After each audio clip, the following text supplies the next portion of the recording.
सत्यं विहाय नाहं जीवनं सार्थकं वहामि। कथाम् एकवारं स्मरामः। महाराजस्य गृहात् धनं निर्गच्छति, त्यागः निर्गच्छति, कीर्तिः निर्गच्छति, एवं सदाचारः निर्गच्छति। चत्वारः अपि यदा निर्गताः, यदा चत्वारः अपि निर्गताः, पञ्चमः सत्यनामकः यदा निर्गच्छन् अस्ति, तदा महाराजः सत्यं गन्तुं न अनुमन्यते। कृपया मा गच्छतु, भवन्तं विना मम जीवनं नास्ति, सत्यवाक्येनैव सत्यजीवनैव मम जीवनलक्ष्यम् इति सः प्रार्थयति। तावत् पर्यन्तं गतसप्ताहे वयं कथां पठितवन्तः। सत्यं विहाय नाहं जीवनं सार्थकं वहामि, सत्यस्य वियोगमपि न सहे, अत एव मया प्रत्यागतं, भवनं प्रवेष्टुम् अनुमतिं ददातु इत्यवोचत्। त्यागोऽपि प्रभो, सत्यसहितस्य त्यागस्य सार्थकता भवति, सत्येन विना त्यागेन किं प्रयोजनं? केवलं डम्ब एव भवति। सत्येन सह स्थातुम् अनुजानीहि इत्यवदत्। सत्यं विहाय, विहाय इत्युक्ते त्यक्त्वा, विहाय सत्यं त्यक्त्वा न अहं जीवनं सार्थकं वहामि। नाहम् इति सवर्णदीर्घसन्धिः। अत्र कोऽपि छात्रेषु कोऽपि एकः किञ्चित् फास्ट् अभवत्, वेगः अभवत् कथायाः इति फीड्बैक् उक्तवन्तः इति मया श्रुतं। किन्तु अत्र अत्यन्तं सरला कथा, इतोपि सरलताम् इतोपि यदि मन्दं करोमि तर्हि भवतां बोर् भवेत् इति अहं चिन्तयामि। तथा वेगः नासीत् इति मम चिन्तनम् इति किञ्चित् स्पष्टीकर्तुम् इच्छामि। अत्यन्त सरलाः कथाः सन्ति एताः।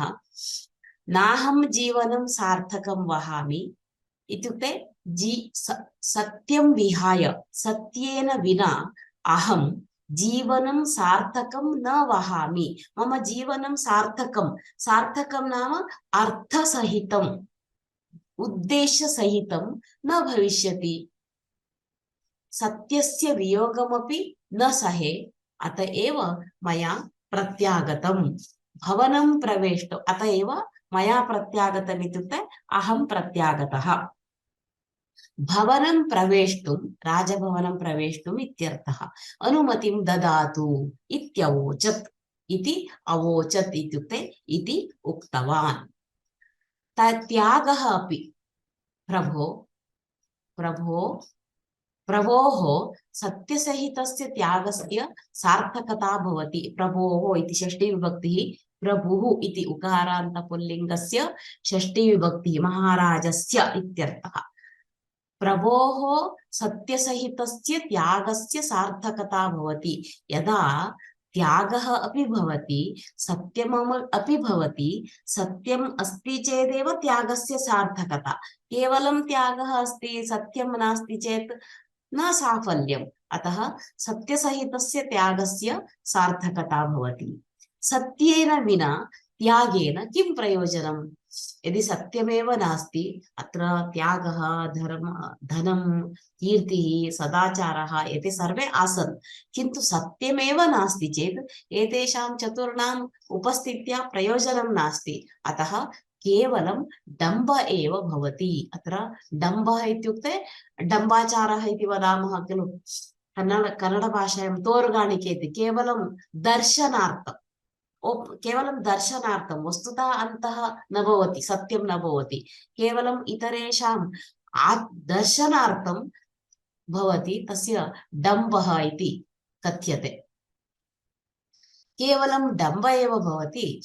सत्येन सह स्थातुम् अनुजानीहि, सत्येन सह स्थातुम् अहं स्थातुम् इच्छामि, तदर्थम् अनुजानीहि, कृपया अनुमतिं ददातु इति अवदत् इति उक्तवान्। अग्रिम स्लाइड्। तथैव सदाचारोऽपि समागत्य सम्प्रार्थितवान्। सत्येन विना सदाचारः दुराचारः एव भवति। कृपया भवान् माम् अनुगृह्णातु इति।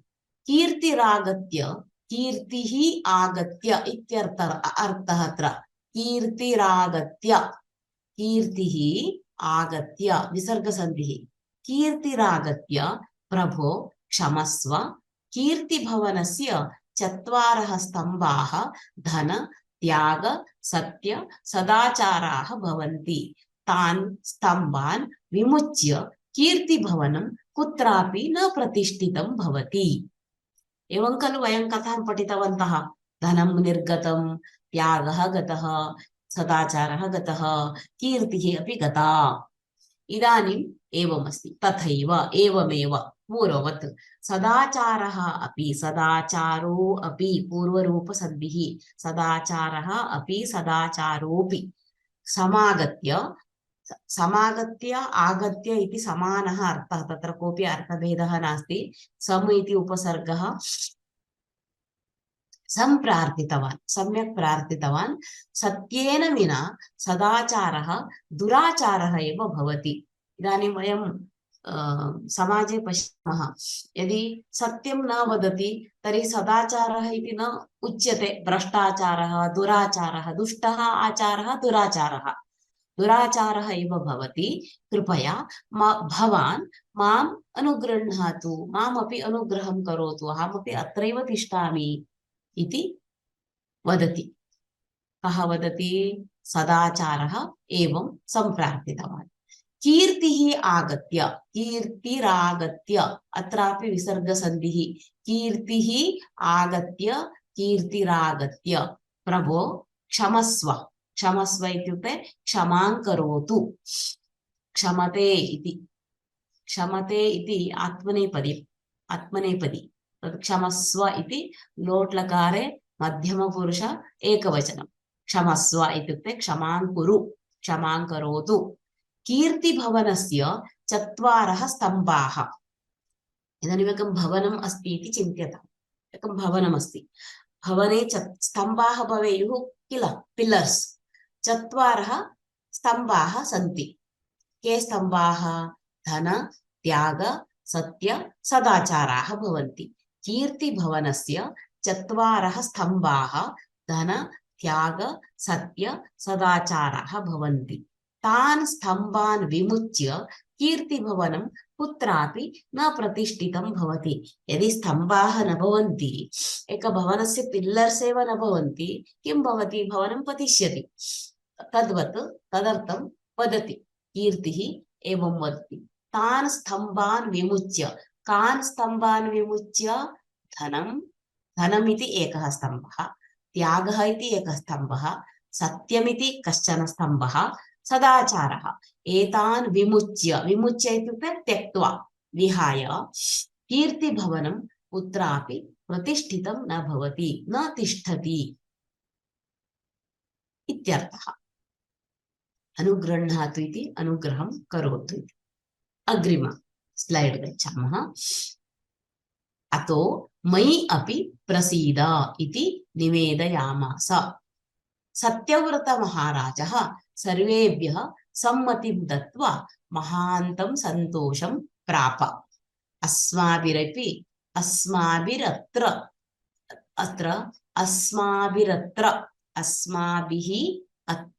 अस्माभिरत्र ज्ञातव्यम् इदं यत् यदि सत्यमनुष्ठीयते धन त्याग सदाचार कीर्तयः सार्थकाः भवन्ति। अत एव सत्यान्नास्ति परो धर्मः इति वदन्ति इति अस्याः कथायाः समाप्तिः। अतः तस्मात् मयि अपि प्रसीद मम विषये अपि प्रसन्नः भवतु। प्रसीद इत्युक्ते प्रसीदति इत्यस्य लोट् लकारः प्रसीदतु इति तस्य मध्यमपुरुष एकवचनं प्रसीद प्रसन्नो भव इत्यर्थः।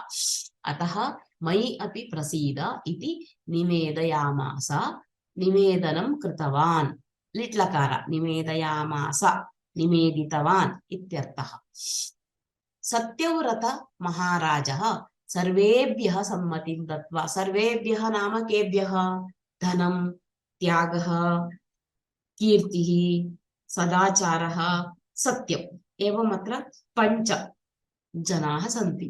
सर्वेभ्यः सम्मतिम् अनुमतिं दत्वा महान्तं सन्तोषं प्राप। प्राप इत्युक्ते प्राप्तवान् इत्यर्थः। प्राप इत्यपि लिट्लकारः एव। पूर्वमपि आगतम्, एतत् बहुवारम् आगतं। प्र उपसर्गः आप इति भवति। प्राप्नोति, आप्नोति इति क्रियापदं यदस्ति तस्य धातुः आप्लृ। आप्लृ व्याप्तौ इति तस्य धातुः। आप्लृ व्याप्तौ इति धातोः एव प्र उपसर्गात् प्राप्नोति इति भवति। अन्यथा आप्नोति समानार्थः एव। आप्नोति प्राप्नोति समानार्थः एव। तस्य लिट्लकाररूपं प्राप। आप इत्यपि भवितुम् अर्हति। यदि प्र उपसर्गः नास्ति तर्हि आप इति भवितुम् अर्हति। तु रूढमस्ति, आधिक्येन रूढि अस्ति प्राप्नोति इति। प्राप सन्तोषं प्राप्तवान्। कः सन्तोषं प्राप्तवान्? महाराजः सत्यव्रतः। अस्माभिः अत्र, अत्र विसर्गसन्धिः। अस्माभिरत्र, अस्माभिः अत्र ज्ञातव्यम् इदम्। इदं ज्ञातव्यम्। ज्ञातव्यम् इदं यत्। किं ज्ञातव्यम्? यदि सत्यम् अनुष्ठीयते धन त्याग सदाचार कीर्तयः सार्थकाः भवन्ति। अत्र पश्यन्तु, अत्र चत्वारः सन्ति। धन त्याग सदाचार कीर्ति। तदर्थं किं करणीयं? सत्यम् अनुष्ठेयम्। अनुष्ठेयम् इत्युक्ते अनुष्ठातव्यम् इत्यर्थः। यदि अस्माभिः सत्यम् अनुष्ठीयते तर्हि एते सर्वे अपि धनं त्यागः सदाचारः कीर्तयः सार्थकाः। अस्माकम् उद्दिष्टं सफलं भवति, सार्थकत्वं भवति इति ज्ञायते। त एव उच्यते सत्यान्नास्ति परो धर्मः। अतः एतद् अस्याः कथायाः नीतिः। अस्माभिः अत्र इदं ज्ञातव्यम्। एक मोरल् इति वदामः खलु। सर्वस्याः अपि कथायाः काचित् नीतिः भवति। एतस्याः कथायाः नीतिः नाम किं? किं ज्ञातव्यम् एतया कथया इत्युक्ते, यदि सत्यम् अनुष्ठीयते एते धन त्याग सदाचार कीर्तयः सार्थकाः भवन्ति। उद्दिष्टं सफलं भवति, अर्थवत् भवति, जीवनं सफलं भवति। अत एव सत्यान्नास्ति परो धर्मः।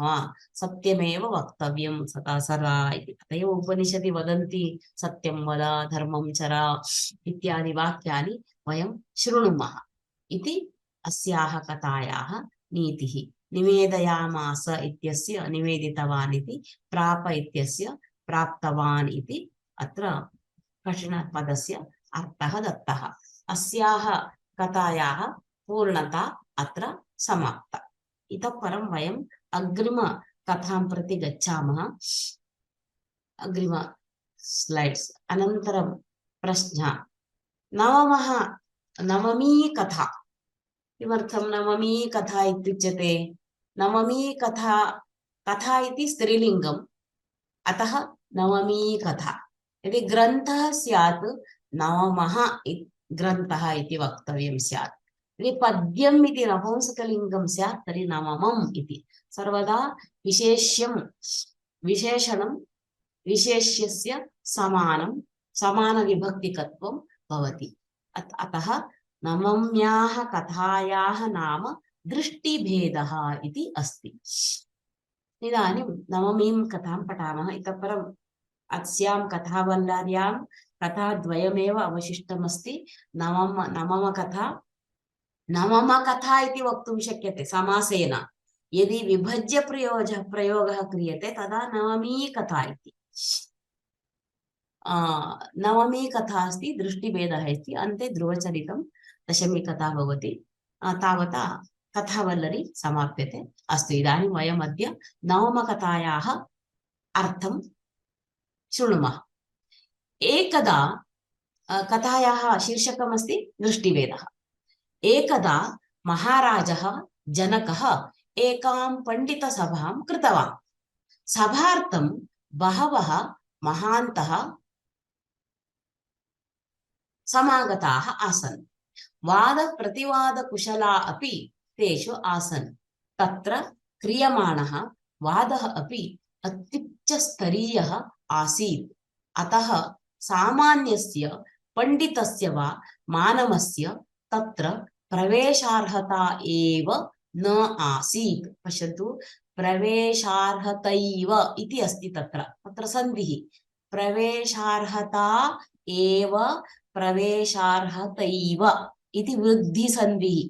प्रवेशार्हता एव ता एव तैव इति वृद्धिसन्धिः। प्रवेशार्हतैव न आसीत् सार्वधातुकसन्धिः। तादृशीं सभां प्रवेष्टुम् अष्टावक्रः प्रायतत। अष्टावक्रस्य नाम कदाचित् भवद्भिः श्रुतं स्यात् पूर्वम्। अष्टावक्रः प्रायतत।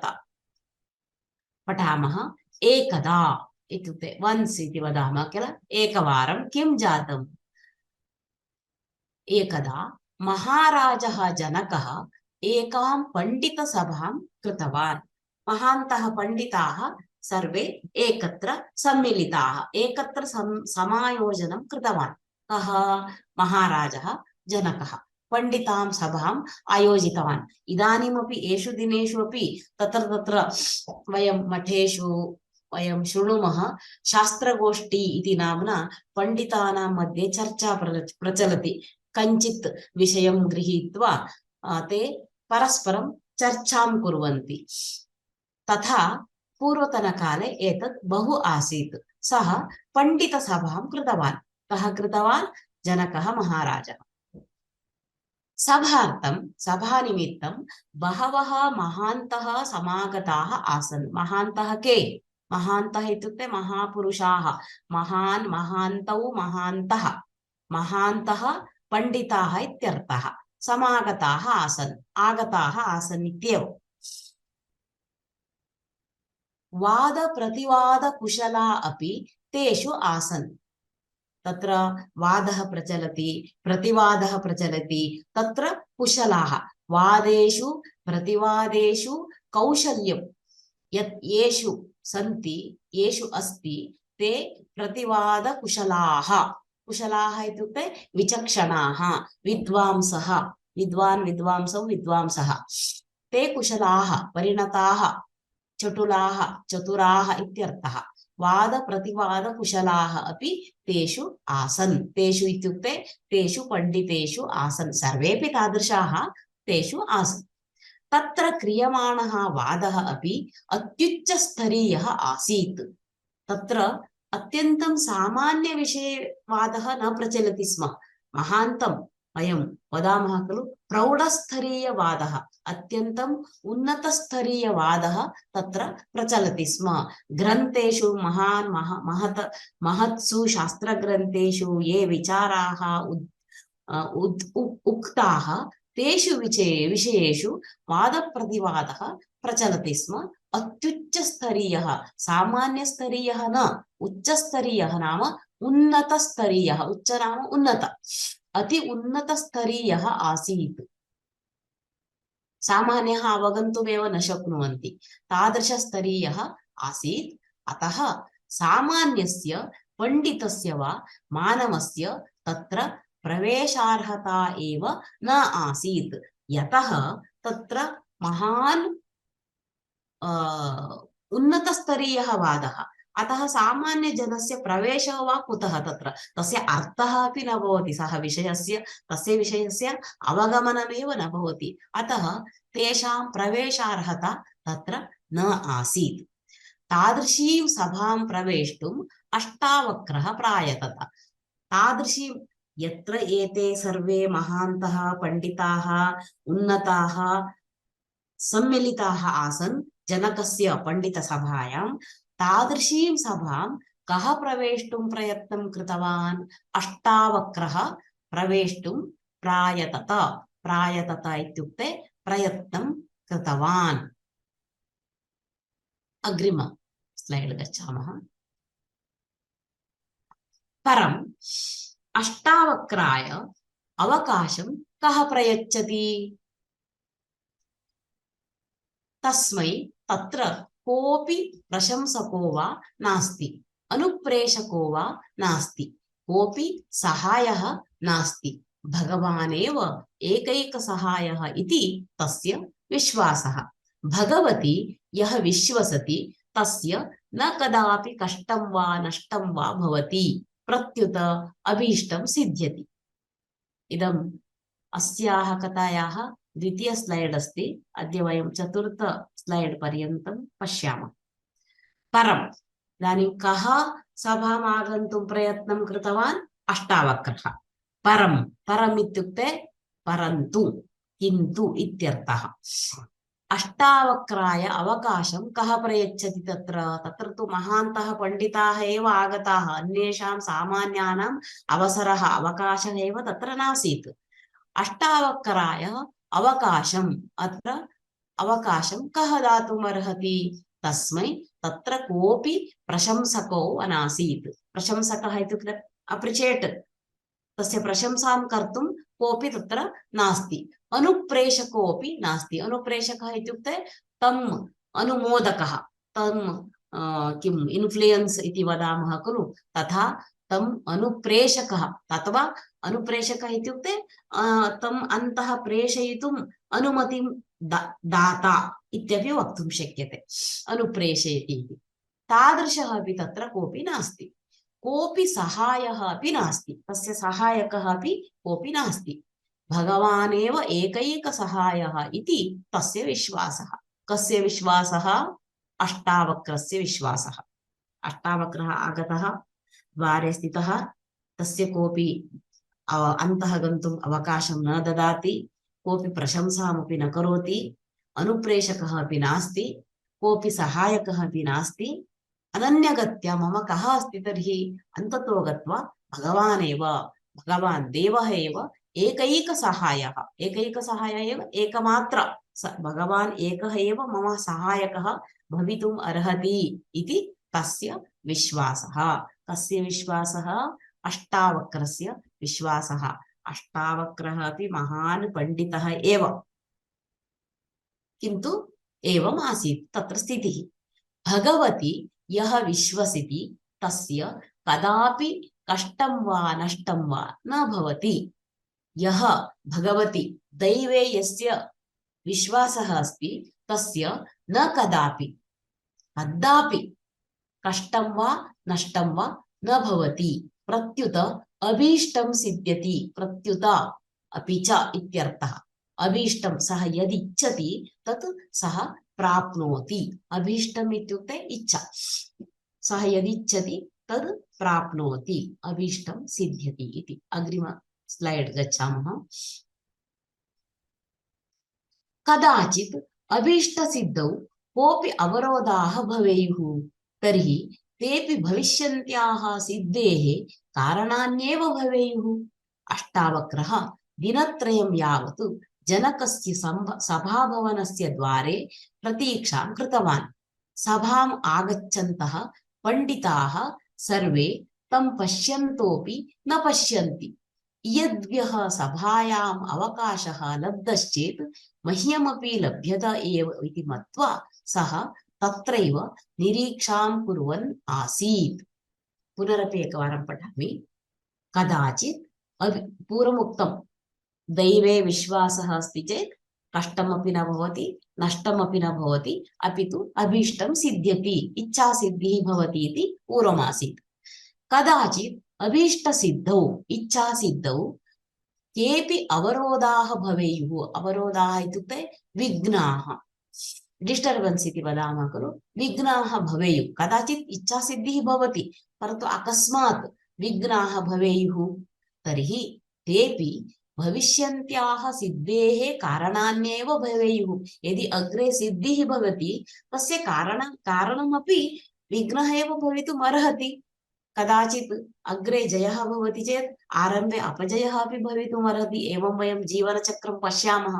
अतः अष्टावक्रः दिनत्रयं यावत् जनकस्य सभाभवनस्य द्वारे प्रतीक्षां कृतवान्। एकं दिनं न, दिनद्वयं न, दिनत्रयं। तत्र अन्तः पण्डितसभा चलति, एषः दिनत्रयं यावत्, दिनत्रयपर्यन्तम् इत्यर्थः। दिनत्रयं यावत् जनकस्य सभाभवनस्य द्वारे प्रतीक्षां कृतवान्, निरीक्षां कृतवान्। माम् अन्तः गच्छामि इति सः निरीक्षां कुर्वन्नेव आसीत्। तस्य निराशा न आगता, आशा न नष्टा, प्रतीक्षामेव कृतवान्। सभाम् आगच्छन्तः पण्डिताः सर्वे तं पश्यन्तोऽपि न पश्यन्ति। यद्यः सभायाम् अवकाशः लब्धश्चेत् मह्यमपि लभ्यत एव इति मत्वा सः तत्रैव निरीक्षां कुर्वन् आसीत्। बहवः पण्डिताः प्रतिदिनम् अन्तः गच्छन्ति, बहिरागच्छन्ति, कदाचित् वादं कुर्वन्ति, समाप्यते, पुनः बहिरागच्छन्ति। एवं सभाम् आगच्छन्तः पण्डिताः सर्वे तं पश्यन्तः अपि, तं पश्यन्तः नाम अष्टावक्रं पश्यन्तः अपि न पश्यन्ति, अदृश्यन्तः अपश्यन्तः इव ते गच्छन्तः सन्ति। अत्र कश्चन अस्ति इति मत्वा ते गच्छन्ति। यद्भ्यः सभायाम् अवकाशः लब्धश्चेत्, यद्भ्यः इत्युक्ते एतावद्भ्यः इत्यर्थः। यद्भ्यः एतावद्भ्यः जनेभ्यः, एतावन्तः जनाः सन्ति, एतावद्भ्यः जनेभ्यः पण्डितेभ्यः सभायाम् अवकाशः लब्धश्चेत् मह्यमपि लभ्यत एव, मयापि अवसरः अवकाशः प्राप्यत एव इति मत्वा एव इति एवेति, एवेति इति गुणसन्धिः।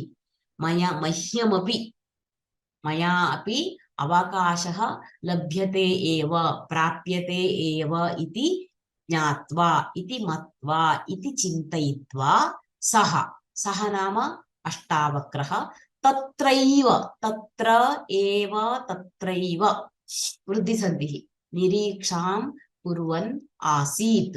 निरीक्षां कुर्वन् आसीत् इत्युक्ते प्रतीक्षां कुर्वन् आसीत्।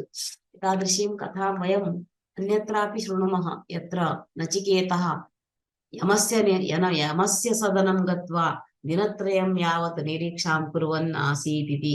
तादृशी कथा अस्माभिः श्रुता स्यात् उपनिषदि, पुराणेषु। तथा अयम् अष्टावक्रः अपि पण्डितसभां प्रवेष्टुं सः प्रयत्नं कुर्वन्नेव आसीत्। अत्र अवरोधः इत्यस्य विघ्नः इति अर्थः लिखितः अस्ति। अग्रिम स्लैड् गच्छामः। कश्चित् पण्डितः अस्य इच्छा, एवं बहवः पण्डिताः अन्तः गच्छन्तः आसन्, सभां गच्छन्तः आसन्। तदा किम् अभवत्? कश्चित् पण्डितः अस्य इच्छां ज्ञात्वा महाराजाय निवेदयामास। अष्टावक्रः न वयसा वृद्धः, मध्यवयस्य इव दृश्यते, अनुभवरहित इव अनुमीयते। अयम् अनुभवी, अयं ने इति, न इति नेति, अयम् अनुभवी, अयं न इति दर्शनेन कथं ज्ञायेत? अहेः पदगतिम् अहिरेव जानाति।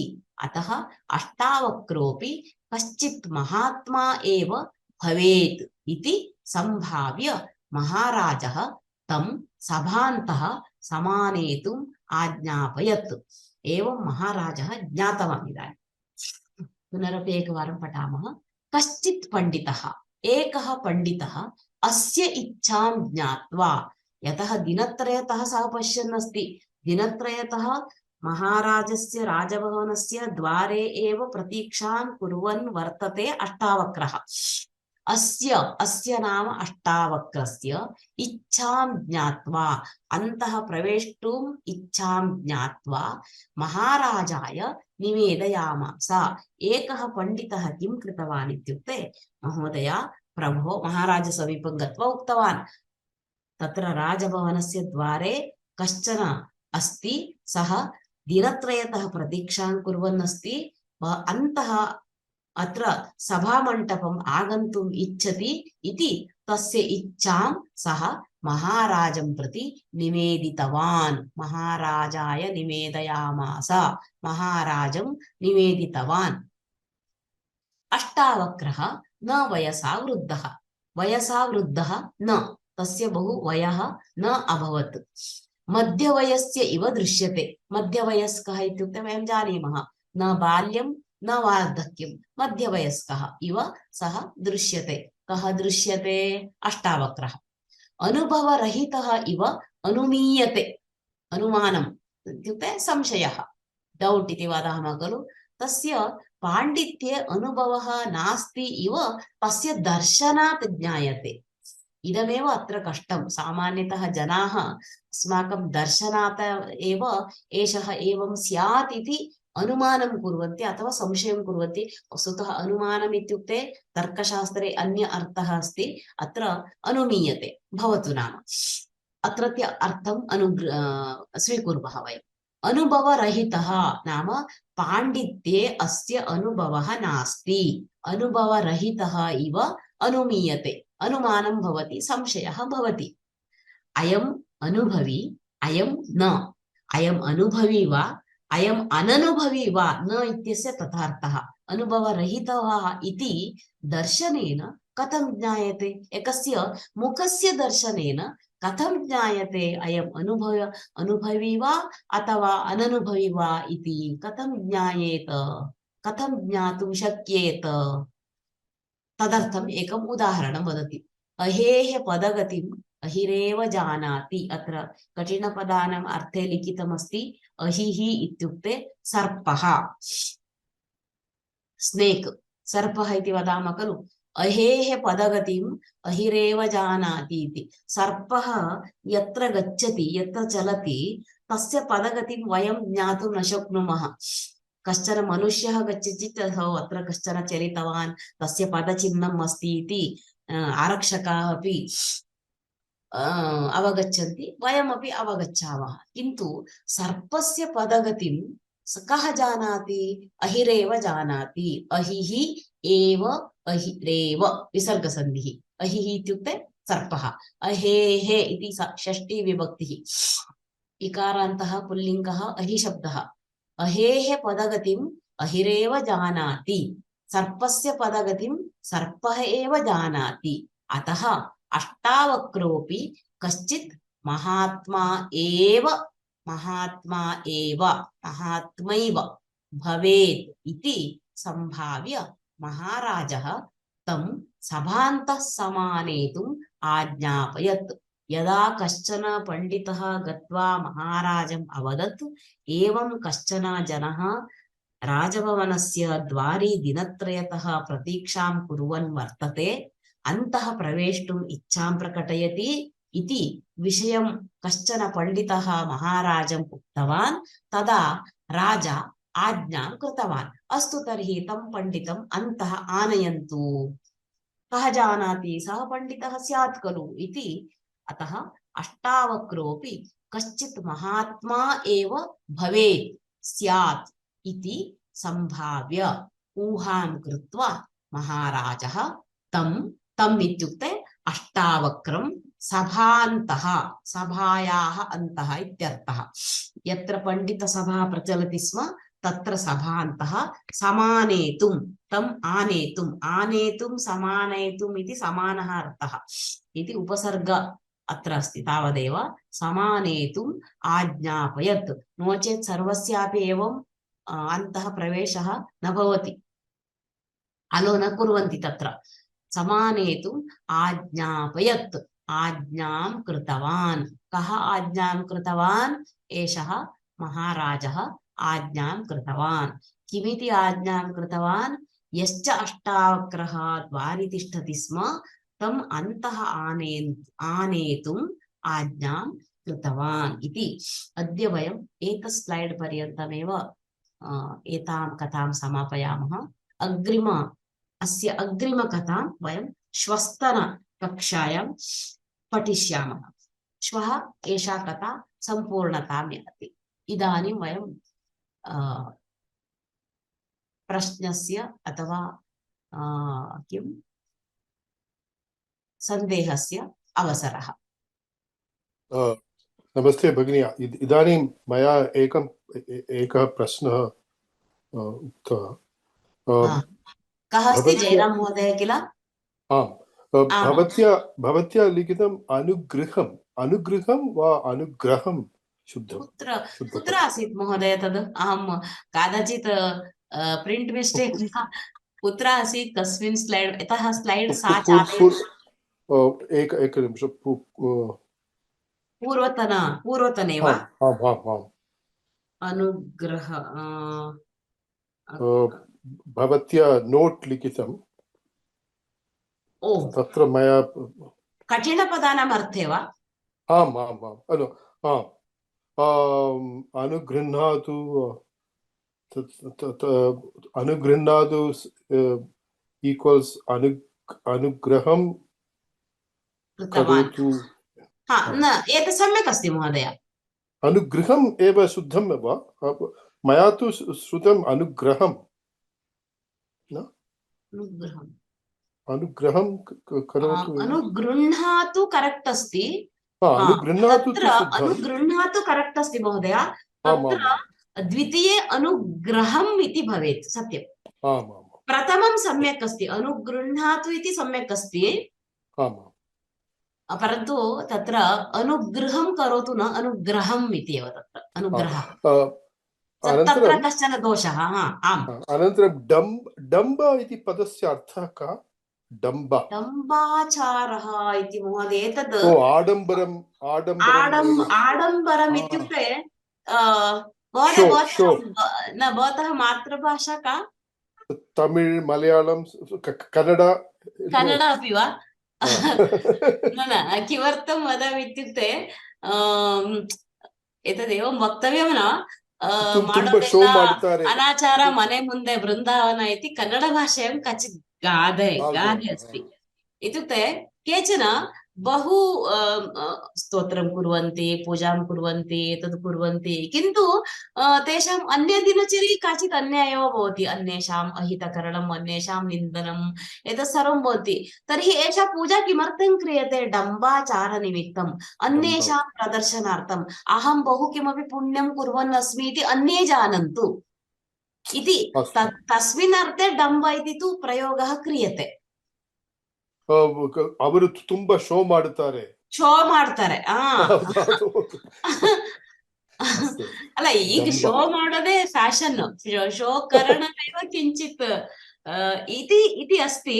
परन्तु एकवारं तत्र शब्द सङ्ग्रहेऽपि डिक्षनरी मध्येपि एकवारं दर्शनं वरम् इति भाति, इतोपि स्पष्टतार्थम्। यतः एकपदस्य बहवः अर्थाः लिखिताः भवन्ति डिक्षनरी मध्ये, एक एव अर्थः न भवति। कदाचित् अन्यः अर्थः अपि तत्र युज्येत इत्यर्थः डम्बः। परन्तु अस्मिन् काले डम्बः 99% प्रचलति इति अस्माकम् अहो दौर्भाग्यम्।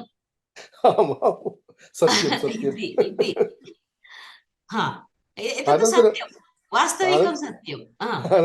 अनन्तरम् अन्तिमप्रश्नः अस्ति, अत्र अहेः पदगतिम् अहिरेव जानाति। अत्र पदगति इति पदस्य अर्थः कः?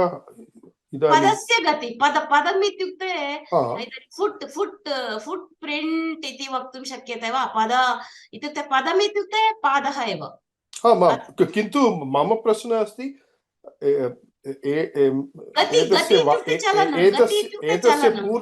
एतस्य पूर्णवाक्यस्य अर्थः कः? अहेः पदगतिम् अहिः एव जानाति इति किमर्थः को अर्थः अस्ति?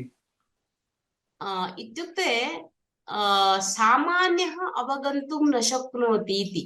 इदानीं सर्पः यत्र चलितवान् वयम् अवगन्तुं न शक्नुमः। अनेन मार्गेण सर्पः गतः स्यात् इति वयम् अवगन्तुं न शक्नुमः। परन्तु अहिः सर्पः एव अवगच्छति इति। अस्तु इति तत्र आमां तत्र यदि एकः पण्डितः अस्ति तस्य एव आम् अग्रे सम्यक् अस्ति कथा। एतत् सन्दर्भे एकं स्मरामि अहं, सम्यक् अस्ति एतद्। किम् इत्युक्ते एवं साहित्यग्रन्थे आगच्छति, नहि वन्द्या विजानाति गुरुवीं प्रसववेदनामिति इति एका उक्तिः अस्ति। सर्वे जानन्ति वा न वा न जानामि। प्रसववेदना नाम डेलिवरी पेन्। डेलिवरी पेन् यस्य डेलिवरी भवति, प्रसवः भवति, प्रसूतिः भवति, सा एव अवगच्छति तां वेदनाम्। या वन्द्या भवति, वन्द्या इत्युक्ते कन्नडभाषायां बञ्ज इति कथ्यते, नाम यस्याः पुत्रः वा पुत्री न भवति, या पुत्रवती न भवति, सा तां वेदनाम् अवगन्तुमेव न शक्नोति। यः यावद्वा एक्स्प्लेन् करोतु, एतद् तत्र भवति कुवलयानन्दे एक श्लोकः अस्ति, नहि वन्द्या विद्वज्जन विद्वानेव हि जानाति विद्वज्जन परिश्रमं, नहि वन्द्या विजानाति गुरुवीं प्रसव वेदनाम् इति श्लोकः। अत्यन्त सुन्दर श्लोकः। अस्मिन् सन्दर्भे स्मृतवती अहं तद्। अतः तद्वदत्र अहिरेव जानाति अहि पदगतिम् इति। अतः चोराणाम् एतत् चोराः एव जानन्ति, एवं तद्वत्। ತುಂಬಾ ಚೆನ್ನಾಗಿದೆ. ನಮಸ್ಕಾರ. नमस्कारः. अस्तु, अग्रे. श्रूयते वा महोदये? मम नाम अरुण कुमारः. नमस्ते. अहेः पदगतिः अहिरेव जानाति इति तमिळ् विषये पाम् विल् काल् पाम् परिणि. ओ, अस्ति वा तथा? आम् महोदय, पाम् विल् काल् पाम् परिणि. पाम् इत्युक्ते कन्नडದಲ್ಲಿ ಹಾವಿನ ಕಾಲ ಹಾವಿಗೆ ಮಾತ್ರನೇ ಗೊತ್ತು. A criminal's mind can be known by another criminal. वस्तुतः एवमस्ति महोदय, प्रायशः एतादृश गादे इतर उक्तिಗಳು सर्वासु भाषासु भवन्ति एतादृशाः सामान्यतः। तद् ಹಾವಿನ ಕಾಲ ಹಾವಿಗೆ ಮಾತ್ರ ಗೊತ್ತು ಅನ್ನೋತರ. आमां सत्यं। यतः वयं ज्ञातुं न शक्नुमः। ईवन् एतद् आरक्षकः अपि, पोलिस् अपि न जानाति। आरक्षकः अन्यत् जानीयात्, परन्तु सर्पस्य पदगतिं सोऽपि अवगन्तुं न शक्नोति। ह्यस्तनवर्गे सा प्राह इति उक्तं। प्राह अत्र धातुः कः? प्राह वा? प्राह ह्यस्तनवर्गे अत्र धातुः कः? आह, सत्यं। तद् किञ्चित् दृष्ट्वा वदामि महोदय। आह इति अव्ययमपि अस्ति इति मम स्मरणं, परन्तु आह, आहतुः, आहुः इति अस्ति क्रियापदम्। आह लिट्लकारे आह, आहतुः, आहुः तद् किञ्चित् मया दृष्ट्वा वक्तव्यम्। तत् लिट्लकारः, लिट् न, आह इत्युक्ते वदति, वदति इत्यपि अस्ति, प्रायशः लिट् अपि अस्ति, उभयमपि अस्ति इति। आह इत्युक्ते वदति इति तु अस्ति एव, तत् मम स्पष्टम्। किन्तु आह, आहतुः, आहुः इत्युक्ते पण्डिताः एवम् आहुः इति एतत् सर्वं श्रुतम्। एतद् अहम् अवश्यं श्वस्तनकक्षायां वदिष्यामि। कः वदति? अरुण कुमारः महोदय। भवान् कुतः? अहं सेलम नगरे, तमिळ्नाडु। अस्तु महोदय, धन्यवादः। नमस्ते भगिनी। नमस्ते। सेकेंड पैरा मध्ये भगवती यः विश्वसिति तस्य न कदापि कष्टं वा नष्टं वा भवति। भगवती इत्युक्ते इदानीं किम् अर्थः भगिनी? भगवती इत्युक्ते भगवत् शब्दः, तकारान्तः पुल्लिङ्गः भगवत् शब्दः। यथा भवान्, भवन्तौ, भवन्तः इति तकारान्त पुल्लिङ्गः भवत् शब्दः, भवान्, भवन्तौ, भवन्तः। तथैव तकारान्त पुल्लिङ्गः भगवत् शब्दः, भगवान्, भगवन्तौ, भगवन्तः, भगवन्तं, भगवन्तौ, भगवतः, भगवता, भगवद्भ्यां, भगवद्भिः, भगवते, भगवद्भ्यां, भगवद्भ्यः। एवं सप्तमी एकवचनं भगवती इत्युक्ते देवे। अकारान्त पुल्लिङ्ग देव शब्दस्य सप्तमी विभक्तिः देवे इति यथा भवति तथा भगवती भगवन्तನಲ್ಲಿ इत्यर्थः। अस्तु भगिनि। अतः यः भगवान् प्रति विश्वासं करोति तस्य आम्। कदापि कष्टं न भवति। न भवति, परन्तु अस्मिन् काले तु कष्टमपि भवति, नष्टमपि भवति, पूर्वकर्मणः प्रसादः इति मन्तव्यम्।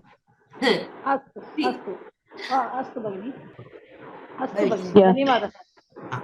नमस्ते, नमस्ते। मम नाम सरिता। वदतु। मया एकः प्रश्नः अस्ति। हा। निवेद्यामास इति धातु किम्? किमस्ति? निवेद्यामास। निवेदयामास विदज्ञाने।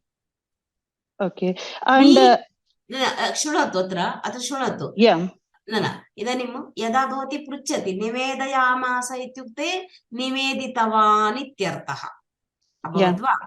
नि इति उपसर्गः।